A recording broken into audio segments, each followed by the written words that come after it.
నమస్తే, welcome to city news. నేను సునీత. కర్నూలు నగరాన్ని రాష్ట్ర మంత్రి టీజీ భరత్ గుప్తా ఆదర్శ నగరంగా తీర్చిదిద్దుతున్నారని మాజీ కార్పొరేటర్ వెంకటస్వామి అన్నారు. నగరంలోని రాష్ట్ర మంత్రి టీజీ భరత్ గుప్తా కార్యాలయంలో పలువురు టీడీపీ బూత్ ఇన్ఛార్జీల పుట్టినరోజు వేడుకలు నిర్వహించారు. నగరంలోని హోటల్ మౌర్య ఇన్ కాంప్లెక్స్ లో ఉన్న రాష్ట్ర మంత్రి టీజీ భరత్ గుప్తా కార్యాలయంలో నగరంలోని 11వ వార్డుకు చెందిన ప్రకాష్, 14వ వార్డుకు చెందిన షేక్ అక్బర్, 45వ వార్డుకు చెందిన రాము పుట్టినరోజు వేడుకలను ఘనంగా నిర్వహించారు. ఈ సందర్భంగా రాష్ట్ర మంత్రి టీజీ భరత్ గుప్తా ఆదేశాల మేరకు వారి పుట్టినరోజును పురస్కరించుకుని ప్రత్యేకంగా బర్త్డే కేక్ ఏర్పాటు చేసి కట్ చేశారు. ఈ సందర్భంగా మాజీ కార్పొరేటర్ సుంకన్న తదితరులు మాట్లాడుతూ, రాష్ట్రంలో ఎక్కడా లేని విధంగా కర్నూలు అసెంబ్లీ నియోజకవర్గంలో తెలుగుదేశం పార్టీ బూత్ ఇన్ఛార్జీల పుట్టినరోజు వేడుకలను తన కార్యాలయంలో రాష్ట్ర మంత్రి టీజీ భరత్ గుప్తా నిర్వహించడం అభినందనీయమని తెలియజేశారు. తెలుగుదేశం పార్టీ నాయకులు, కార్యకర్తలను రాష్ట్ర మంత్రి టీజీ భరత్ గుప్తా తన సొంత కుటుంబ సభ్యులుగా భావించి పుట్టినరోజు వేడుకలను నిర్వహిస్తున్నారని తెలియజేశారు. అనంతరం పుట్టినరోజు జరుపుకుంటున్న టీడీపీ నాయకులు మాట్లాడుతూ, తమ పుట్టినరోజు వేడుకలను రాష్ట్ర మంత్రి టీజీ భరత్ గుప్తా తన కార్యాలయంలో నిర్వహించడం పట్ల సంతోషాన్ని వ్యక్తం చేశారు. అందరికీ నమస్కారం. ఈరోజు రాష్ట్ర మంత్రివర్యులు టీజీ భరత్ గారి కార్యాలయంలో పుట్టినరోజు వేడుకలు జరుపుకుంటున్నటువంటి బూత్ ఇన్ఛార్జీలందరికీ హృదయపూర్వక జన్మదిన శుభాకాంక్షలు తెలియజేస్తున్నాం. మంత్రివర్యులు టీజీ భరత్ గారు బూత్ ఇన్ఛార్జీలను తన కుటుంబ సభ్యులుగా భావించి పుట్టినరోజు వేడుకలను వారి కార్యాలయంలో జరిపించడం చాలా సంతోషం. ఇది కొత్త ఒరవడి. దేశంలో ఎక్కడ కూడా ఏ నాయకుడు కూడా, ఏ ఎమ్మెల్యే కూడా వాళ్ళ కార్యకర్తలను ఈ విధంగా చేస్తున్నారో లేదో మాకు తెలియదు, కానీ మా నాయకులు ఈ విధంగా సముచితంగా గౌరవిస్తూ బర్త్డేని వాళ్ళు, వాళ్ళ స్నేహితులు, వాళ్ళ కుటుంబ సభ్యుల సమక్షంలో జరపడం చాలా సంతోషం. అలాగే 3 స్టార్ మౌర్య హోటల్లో వారి కుటుంబ సభ్యులకు కూడా విందును ఆయన ఏర్పాటు చేస్తూ ఉన్నారు. ఈ విధంగా నాయకుడికి, కార్యకర్తకు ఒక మంచి సత్సంబంధం, అవినాభావ సంబంధం ఏర్పాటు చేస్తున్నారు. తన సొంత మనుషులుగా భావిస్తున్నందుకే ఈ విధంగా చేయడానికి ఆయనకు వినూత్నమైన ఆలోచనలు వస్తూ ఉన్నాయి. మేము కూడా ప్రతి బూత్ ఇన్ఛార్జ్ కూడా రాబోయే కార్పొరేషన్ ఎన్నికలు అతి త్వరలో రాబోతున్నాయి. ఆ ఎన్నికలను దృష్టిలో ఉంచుకొని ప్రతి బూత్ ఇన్ఛార్జ్ ఒక సైనికుడులా, టీజీ భరత్ గారు సైన్యంలా భావిస్తూ ప్రతి బూతులో పనిచేయాలని, వచ్చే ఎన్నికల్లో ప్రతి వార్డులో గెలుపు దిశగా ప్రతి బూత్ ఇన్ఛార్జ్, ప్రతి కార్యకర్త, ప్రతి నాయకుడు సమిష్టిగా ముందుకు పోయి పోరాడి పనిచేయాలని తెలియజేసుకుంటూ టీజీ భరత్ గారికి, మరి ఇక్కడ బర్త్డే జరుపుకున్న ప్రతి ఒక్కరికి హృదయపూర్వక అయ్యగారు, భరతయ్య గారు చాలా ఘనంగా మనకు బర్త్డే చేస్తున్నారు. కాబట్టి అదేవిధంగా మనం కూడా గుర్తించుకొని, సార్ ఎట్లా గుర్తించుకొని మనం బర్త్డే చేస్తున్నారో డోర్ డోర్కి తిరిగి ప్రచారం చేసి ఈ సమస్యలు అన్నీ మనము ఎదుర్కోవాలని మీకు అందరికీ నమస్కారం అయితే తెలియజేస్తున్నాను. ఈరోజు బర్త్డే టీజీ భరత్ ఆఫీస్లో జరుపుకున్నందుకు చాలా సంతోషంగా ఉంది. సార్ వారు ఎన్నో అభివృద్ధి పనులు చేస్తున్నారు. ఇలాగే ప్రతి ఒక్కరి బర్త్డే ప్రతి రోజు చేస్తున్నాడు. అందుకు సార్ వారికి ధన్యవాదాలు. శుక్రియా సార్. బర్త్డే కరేదో కాశాపు ప్రకాష్. నేను 201 బూత్ ఇన్ఛార్జిని, జనసేన ఎస్సీసీఎల్ నగర అధ్యక్షుని. ఈరోజు నా పుట్టినరోజు టీజీ భరత్ గారు కార్యాలయంలో జరుపుకోవడం చాలా సంతోషంగా ఉంది. ఆయన బూత్ ఇన్ఛార్జ్ని కూడా తన కుటుంబంలో ఒకరు అనుకుని ఇలా అందరికీ చేయడం నాకు చాలా సంతోషంగా ఉంది. ఈ అవకాశం వచ్చేందుకు ధన్యవాదాలు. తమ సమస్యలను అసెంబ్లీలో ప్రస్తావించడానికి వైఎస్ జగన్ ను ప్రజలు గెలిపిస్తే ఆయన తన స్వార్థం కోసం అసెంబ్లీకి రాకుండా ప్రజలను అవమానపరుస్తున్నారని Kurnool urban development authority chairman Somisetti Venkateswarlu విమర్శించారు. ఈ మేరకు నగరంలోని తన కార్యాలయం నుంచి ఆయన మీడియాతో మాట్లాడారు. ప్రభుత్వం కూడా ఆలోచించి, స్పీకర్ గారు నేను విజ్ఞప్తి చేస్తున్నా, ఈ దుర్మార్గులు తప్పుడు పని చేస్తారు, జీతాలు తీసుకుంటారు, ప్రజల కోసం పోరాడే వ్యక్తులు కాదు, అసెంబ్లీకి రారు. వీళ్ళ మీద కఠిన చర్యలు తీసుకొని ప్రభుత్వానికి ఏ విధంగా నష్టం జరుగుతుందో ఆ నష్టాన్ని వీళ్ళ ద్వారానే గుంజాలి డబ్బులు. వీళ్ళని ఎటువంటి పరిస్థితుల్లో ఏ శిక్ష విధిస్తారో, చట్టాలు ఏముండవో చట్టాలన్నీ ప్రయోగించి వీళ్ళ మీద యాక్షన్ తీసుకోవాలని చెప్పి ముఖ్యంగా స్పీకర్గా నేను విజ్ఞప్తి చేస్తున్నా. 5 కోట్ల ఆంధ్ర ప్రజానికి నేను ముఖ్యంగా మళ్ళీ తెలియజేస్తున్నా, ఈ దుర్మార్గుణ్ణి పొరపాటున గెలిపియొద్దండి, పొరపాటు ఓటు వేయొద్దండి. ముఖ్యంగా పులివెందల నుంచి ఓడగొట్టండి.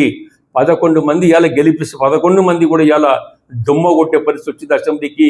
ఈ దుర్మార్గం పార్టీని పోలీస్ స్టాప్ పెట్టి ఆంధ్రప్రదేశ్ నుంచి తనివి కొట్టండి. ఆంధ్రప్రదేశ్లో వైఎస్ఆర్ పార్టీ అనేది ఉండకుండా బయటికి దొబ్బండి అని ప్రజలకు నేను విజ్ఞప్తి చేస్తున్నా. కూటమి ప్రభుత్వం బీసీల సంక్షేమానికి అధిక ప్రాధాన్యత ఇస్తూ ముందుకు సాగుతుందని జాతీయ బీసీ సంక్షేమ సంఘం రాష్ట్ర అధ్యక్షుడు వై నాగేశ్వరరావు యాదవ్ అన్నారు. ఈ మేరకు నగరంలో జరిగిన విలేకరుల సమావేశంలో ఆయన మాట్లాడారు. నగరంలోని బీసీ భవన్లో జరిగిన విలేకరుల సమావేశంలో జాతీయ బీసీ సంక్షేమ సంఘం రాష్ట్ర అధ్యక్షుడు DCMS chairman Y Nageswararao Yadav మాట్లాడుతూ బీసీల పక్షపాతి ముఖ్యమంత్రి నారా చంద్రబాబు నాయుడు అని అన్నారు. గవర్నర్ కోటాలో ఉన్న 2 ఎమ్మెల్సీ పదవులు ఒకటి బీసీ మహిళకు మరొకటి ఎస్సీలకు ఇవ్వడంతో కర్నూలులో బీసీ భవన్లో ముఖ్యమంత్రి చంద్రబాబు నాయుడు ఫ్లెక్సీకి బీసీ సంఘాల నాయకులు పాలాభిషేకం చేశారు. ఈ సందర్భంగా నాగేశ్వరరావు యాదవ్ మాట్లాడుతూ ఎమ్మెల్సీ పదవులను తెలుగుదేశం పార్టీకి చెందిన సాధారణ మహిళ రమాదేవికి, ఎస్సీ కోటాలో వర్ల రామయ్యకు కేటాయించడంతో ముఖ్యమంత్రి బీసీలకు పెద్దపీట వేశారని అన్నారు. దీంతో పాటు స్థానిక సంస్థల ఎన్నికలను బీసీలకు 34% రిజర్వేషన్లతో బీసీలకు రక్షణ చట్టం తీసుకురావడానికి పాటుపడుతున్న ముఖ్యమంత్రి చంద్రబాబుకు ధన్యవాదాలు తెలిపారు. బీసీలకు 50% రిజర్వేషన్లు కల్పించి కేంద్రంలో బీసీలకు ప్రత్యేక మంత్రిత్వ శాఖ ఏర్పాటు చేయాలని నాగేశ్వరరావు యాదవ్ కోరారు. మరొకసారి కూటమి ప్రభుత్వం, ముఖ్యమంత్రి వర్యులు చంద్రబాబు నాయుడు గారు, అట్లాగే డిప్యూటీ సీఎం పవన్ కళ్యాణ్ గారు, భవిష్యత్ తరాల నాయకుడు లోకేష్ బాబు గారు బీసీల పక్షపాతం అని మరోసారి నిరూపించుకోవడం జరిగింది.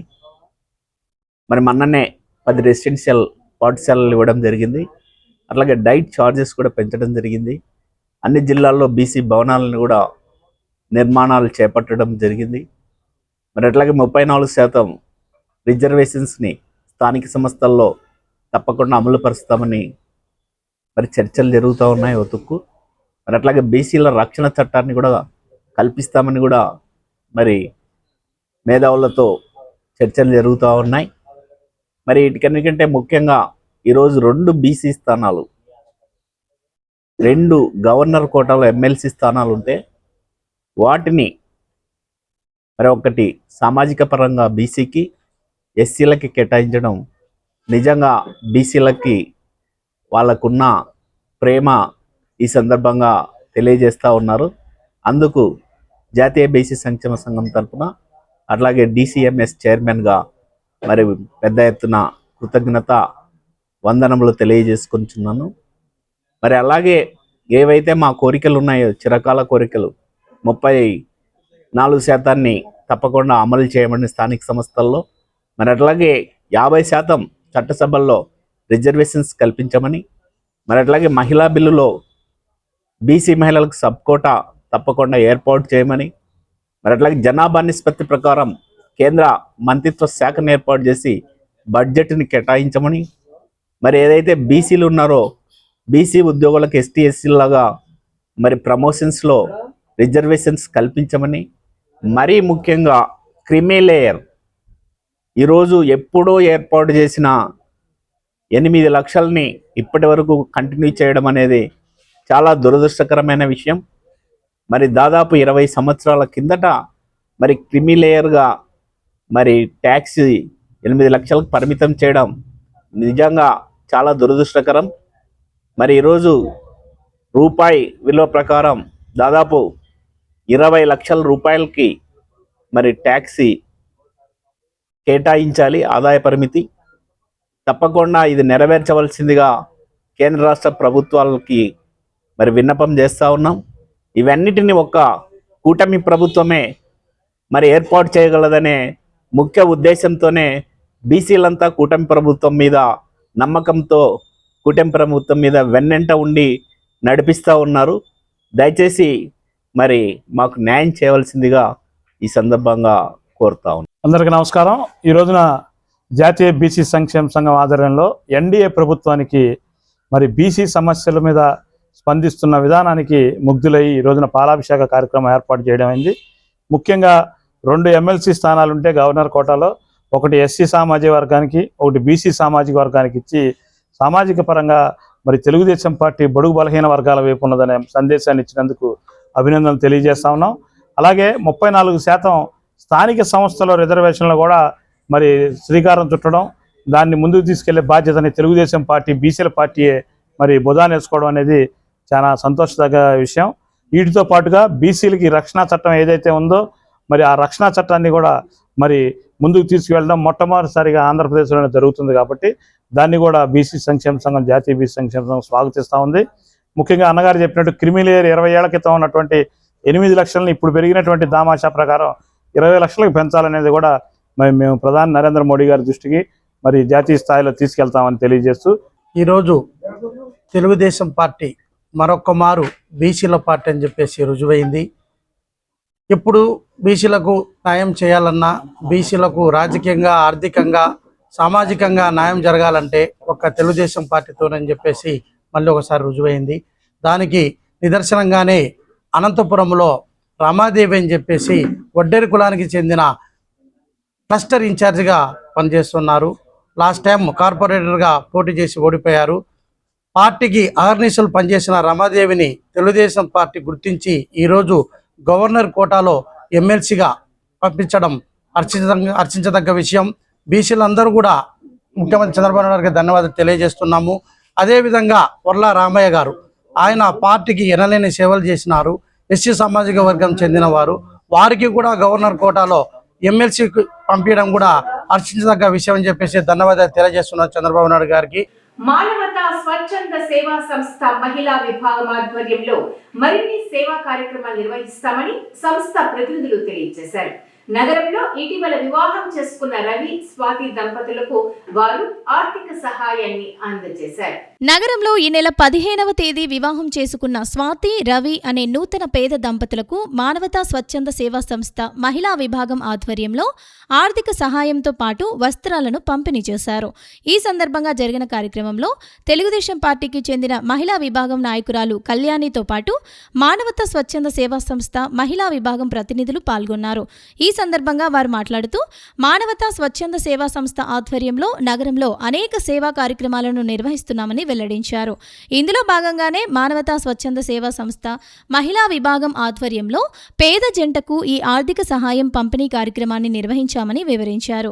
నగరంలో మరిన్ని సేవా కార్యక్రమాలు నిర్వహించేందుకు కృషి చేస్తామని తెలిపారు. స్వాతి, రవి వివాహము 15వ తేదీ జరిగింది. మాకు కళ్యాణి, సూరి వల్ల వీరికి ఆర్థిక సాయం అవసరము అని మాకు చెప్పి ఉన్నారు. అందుకని మానవతా తరపున మేమందరం కూడా ఏదో కొంత ఉడతా భక్తిగా కొంత సాయం చేయాలని అనుకున్నాము. ఇక్కడ వీళ్ళకి ఒకరు సాయం చేయలేదు. మానవత అంటే ఒక గ్రూప్. వీళ్ళందరూ కూడా తమ వంతు సాయంగా ఈ అమ్మాయి పెళ్లికి కొంత ఆర్థిక సాయం అయితే అందించినాము.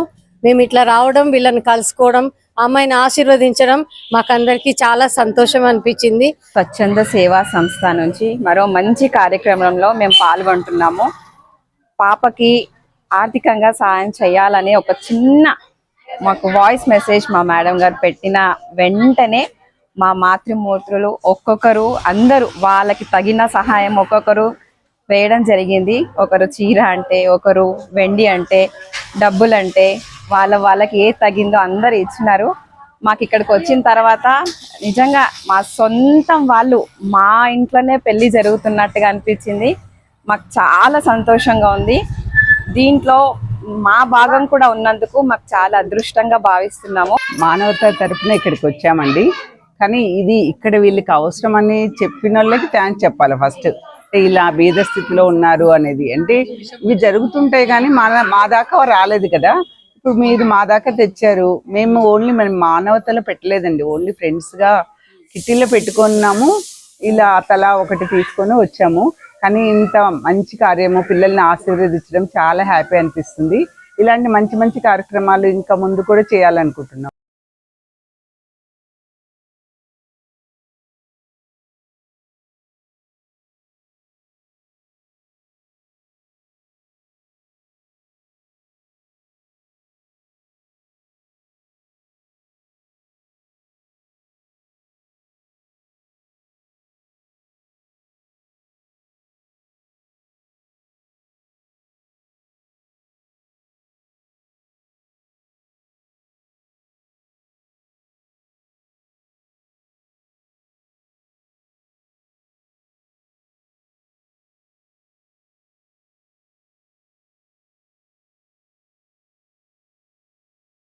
నిజంగా ఇలాంటి సహాయం, ఆర్థిక సహాయం అందించమని అడిగిన వెంటనే మా వాళ్ళందరూ కూడా మంచిగా హెల్ప్ చేశారు. సో ఇక్కడికి వచ్చిన తర్వాత వీళ్ళు చేసే మర్యాదలు అవి చూస్తుంటే నిజంగా చాలా మన ఇంటి పెళ్లి లాగానే ఉంది ఇక్కడ. ఇలాంటి అవకాశం మాకు వచ్చినందుకు చాలా హ్యాపీగా ఉంది. అందరికీ నమస్కారం. ఈ రోజు చిత్తారి వీధిలో మా 5వ వార్డులో బతుకమ్మ అనే అక్కకి 3 ఆడపిల్లలే. అయితే ఈమెకి చాలా ఆర్థికంగా చాలా ఇబ్బందుల్లో ఉన్నారు. ఒక ఆడపిల్ల పెళ్లి చేయాలనుకుంటే ఈమెకి ముందు వెనక ఎవరు సహాయం చేయడానికి కూడా ఎవరు లేరు. కానీ మా ప్రెస్ ద్వారా, సూరి అన్న ద్వారా, ఇలా మా మేడం వాళ్ళందరి ద్వారా వాళ్ళకు ఒక మాట చెప్పగానే వితిన్ ఒక హాఫ్ అన్ అవర్ 1 అవర్ లో వీళ్ళందరూ ఆలోచించి మేము వచ్చేసి మాకు తగిన సహాయం చేస్తామని ముందుకొచ్చిన ప్రతి ఒక్క మాతృమూర్తులకు నేను ధన్యవాదాలు తెలియజేస్తున్నాను. Thank you so much madam. ఈ నెల 22వ తేదీ నగరంలో కృత్రిమ మేధస్సు వినియోగంపై అవగాహన కార్యక్రమాన్ని నిర్వహిస్తున్నామని చిత్ర దర్శకుడు రషీద్ భాషా, నిర్మాత మంతా శ్రీనివాస్ తెలియజేశారు. ఈ అవకాశాన్ని ప్రతి ఒక్కరూ సద్వినియోగం చేసుకోవాలని వారు కోరారు. నగరంలో జరిగిన విలేకరుల సమావేశంలో చలనచిత్ర దర్శకులు రషీద్ బాషా, నిర్మాత మంతా శ్రీనివాస్ మాట్లాడుతూ ఈ నెల 22వ తేదీ ఉదయం 10 గంటలకు నగరంలో ఆర్టిఫిషియల్ ఇంటెలిజెన్స్ వినియోగంపై అవగాహన కార్యక్రమాన్ని నిర్వహిస్తున్నామని తెలియజేశారు. ప్రస్తుతం ఏఐ టెక్నాలజీ అన్ని రంగాలలోనూ ప్రాధాన్యత సంతరించుకుందని, ఈ నేపథ్యంలో దాని వినియోగానికి సంబంధించి ప్రతి ఒక్కరికి అవగాహన అవసరమని తెలిపారు. ముఖ్యంగా తెలుగు చలనచిత్ర పరిశ్రమతో పాటు టీవీ రంగం, న్యూస్ ఛానల్స్ తదితర రంగాలలో ఏఐ టెక్నాలజీ వినియోగానికి సంబంధించి అవగాహన పెంపొందించుకోవాలని ఆయన సూచించారు. ఈ నెల 22వ తేదీ జరిగే అవగాహన కార్యక్రమంలో ప్రతి ఒక్కరూ ఉచితంగా ప్రవేశం పొంది అవగాహన పెంపొందించుకోవాలని ఆయన కోరారు.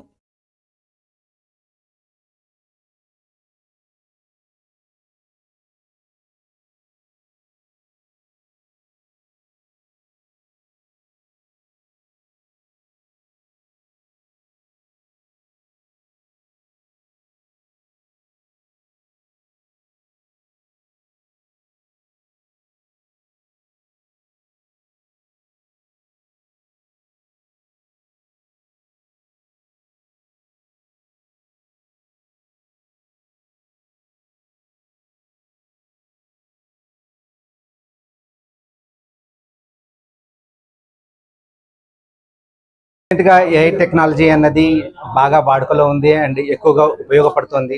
ఒక 10 గంటలు చేయాల్సిన పనిని మనం 1 గంటలో అన్నది చేయగలుగుతాము ఏఐ టెక్నాలజీని యూజ్ చేసుకోవడం ద్వారా. సో ఇప్పుడు ఉన్న ఈ నెక్స్ట్ జనరేషన్ని మనం అందిపుచ్చుకోవాలి అన్నప్పుడు అది మనము ఇది ఎలా ఉపయోగపడుతుంది అన్న విషయం మీద శనివారం రోజున 22వ తేదీ ఉదయం 10 గంటలకు ఈ ప్రోగ్రాం జరుగుతుంది. అండ్ వెన్యూ వివరాలన్నీ మీకు తెలియజేస్తాము.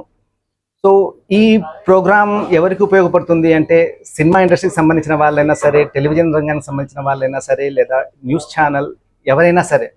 సో వాళ్ళందరూ ఈ ChatGPT కావచ్చు, జెమినైన్ కావచ్చు, మెటా కావచ్చు, ఆ తర్వాత ఫ్లో కావచ్చు. సో ఈ టెక్నాలజీని ఉపయోగించుకున్నాము. అది కూడా ఏంటి అంటే మొబైల్ చాలన్నమాట.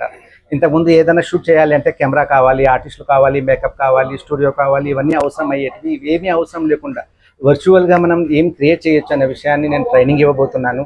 సో నేను 22 years ఎక్స్పీరియన్స్ ఇన్ టాలీవుడ్. నేను 2 movies చేశాను. కాబట్టి ఆ ఎక్స్పీరియన్స్ అనేది నలుగురు ఉపయోగపడాలనే ఉద్దేశంతో మంతా శ్రీనివాస్ గారు, so sir producer, Shri Gayatri films, అలాగే AP film chamber of commerce president అన్నమాట. సో సారు ప్రోత్సాహంతో ఈ ప్రోగ్రామ్ని ఆంధ్రప్రదేశ్ మొత్తం నిర్వహించాలని ఉద్దేశంతో మొట్టమొదటిసారిగా మనం అన్నది కర్నూలుకి వచ్చాము. సో కర్నూలు, నంద్యాల ఈ 2 డిస్టిక్లలో ఉండే ఎవరైనా సరే ఈ వర్క్షాప్లో పార్టిసిపేట్ చేయొచ్చు. ఇది పూర్తిగా ఉచితంగా శిక్షణ ఇవ్వబోతున్నాము. ఈ నెల 19వ తేదీ మయూరి గ్రీన్ ల్యాండ్స్ లో శ్రీ నారాయణి ప్రత్యంగిర సేవా సదనంలో 12 రాష్ట్రాల శివలింగాల ప్రతిష్ఠా కార్యక్రమం నిర్వహిస్తున్నట్లు సంస్థ వ్యవస్థాపకులు లక్ష్మీ నారాయణ శర్మ తెలియజేశారు. ఈ వేడుకల్లో భక్తులు అధిక సంఖ్యలో పాల్గొనాలని ఆయన పిలుపునిచ్చారు. నగర శివారులోని బెంగళూరు రహదారిలో ఉన్న రాగమయూరి గ్రీన్ ల్యాండ్స్లో ఉన్న శ్రీ నారాయణి ప్రత్యంగిర సేవా సదన్లో ఈ నెల 19వ తేదీ 12 రష్యాత్మక 12 లింగ ప్రతిష్ఠ కార్యక్రమాన్ని నిర్వహించనున్నారు. ఈ కార్యక్రమాన్ని శ్రీ నారాయణి ప్రత్యంగిర సేవా సదన్ వ్యవస్థాపకులు పతంగి పావని లక్ష్మీనారాయణ శర్మ ఆధ్వర్యంలో జరపనున్నారు. దేశం, రాష్ట్రం, జిల్లా ప్రజలందరూ సుభిక్షంగా ఉండాలని ఆకాంక్షిస్తూ ఈ ప్రతిష్ఠ మహోత్సవ కార్యక్రమాన్ని నిర్వహిస్తున్నట్లు నిర్వాహకులు వెల్లడించారు. ఈ కార్యక్రమంలో భక్తులు అధిక సంఖ్యలో పాల్గొని స్వామివారి ఆశీస్సులు పొందాలని కోరారు. కర్నూలు శివార్లో ఉన్నటువంటి రాగమయూరి గ్రీన్లాండ్స్, బెంగళూరు రోడ్లో ఉన్నటువంటి గోశాలకు ఎదురుగా ఉన్నటువంటి రాగమయూరి గ్రీన్లాండ్స్లో నారాయణి ప్రత్యంగిరా సేవా సదన్ ఏర్పాటు చేసి 2 సంవత్సరములు పూర్తవుతున్నది. ఈ సందర్భంగా దీని వేద పండితులైనటువంటి లక్ష్మీనారాయణ శర్మ గారు ఇక్కడ 12 రాశాత్మక లింగాలను ప్రతిష్ఠించాలని సంకల్పం చేసుకోవడం, అందులో భాగంగా 15వ తేదీ నుంచి 19వ తేదీ వరకు ఈ ప్రతిష్టా కార్యక్రమం జరుగుతున్నది. 15వ తేదీ ప్రారంభమైనది. రేపు 19వ తేదీ అనగా బుధవారం రోజు ఏదైతే ఈ 12 రాశాత్మక లింగాల ప్రతిష్టా మహోత్సవ కార్యక్రమం 10 గంటల 5 నిమిషాలకు ప్రారంభమగును. కావున ఇటువంటి సదావకాశాన్ని యావత్ కర్నూలు ప్రజలందరూ కూడా సద్వినియోగపరుచుకొని ఈ కార్యక్రమంలో పాల్గొని స్వామివారి కృపకు పాత్రలవలసిందిగా కోరుచున్నాం. ముఖ్యంగా స్వామివారు ఈ కార్యక్రమాన్ని సంకల్పించడానికి ముఖ్య కారణం ఏంటంటే ధర్మస్థాపనార్థమై ప్రజలందరూ కూడా సస్యశ్యామలంగా ఉండాలనే సదుద్దేశంతో ఈ కార్యక్రమాన్ని నిర్వహిస్తున్నారు. కావున ప్రతి ఒక్కరూ ఈ కార్యక్రమంలో పాల్గొనేసిగా కోరుచున్నాం. రేపు అనగా గురువారం 19వ తారీఖు వరకు 12 రాశులకు సంబంధించిన శివలింగాల ప్రతిష్ట, అంటే ఒక్కొక్క రాశికి ఒక్కొక్క కలర్ చొప్పున ఆ రాశికి సంబంధించిన ఆ కలర్ శివలింగము రేపు అనగా 19వ తారీఖు గురువారం రోజున ప్రతిష్టా కార్యక్రమము జరుగును. యావత్ మంది ప్రజలు ఈ ప్రతిష్టా కార్యక్రమానికి హాజరు కాగలని కోరుతున్నాము. ఎందుకు ఈ ప్రతిష్ట అంటే 12 జ్యోతిర్లింగాలు అనుకోవచ్చు, 12 రాశులకు సంబంధించినవి 2 రకాలుగా దీంట్లో మనము తీసుకోవచ్చు. కాబట్టి ప్రతి ఒక్కరికి సస్యశ్యామలంగా ఉండడానికి, మన రాష్ట్రము, మన జిల్లా, మన భారతదేశం ఉండడానికి మన కర్నూలు రాగమయూర్లో ఉండే గ్రీన్లాండ్స్లో ఉండే దాంట్లో మేము ఈ శివలింగాల ప్రతిష్ఠ చేస్తున్నాము. మా సంస్థ నారాయణి ప్రత్యంగిరా సేవా సదన్ వేద పాఠశాలలో ఈ 12 రాశులకు సంబంధించిన లింగాల ప్రతిష్ఠ మహోత్సవము రేపు జరుగును. కాబట్టి ప్రతి ఒక్కరూ ఈ కార్యక్రమానికి హాజరై స్వామివారి తీర్థ ప్రసాదాలు, అన్నప్రసాద వితరణ జరుగుతుంది. రేపు 10 గంటల 5 నిమిషములకు శివలింగాల ప్రతిష్ఠ జరుగుతుంది. ప్రతి ఒక్కరూ ఆహ్వానుతులే. శ్రీమాత్రే నమః. అరుణాచలేశ్వరాయ నమః. ఇవి ఇవాళ సిటీ న్యూస్ అప్డేట్స్. రేపు ఇదే సమయానికి ఇలాగే కలుద్దాం. అంటే సిటీ న్యూస్.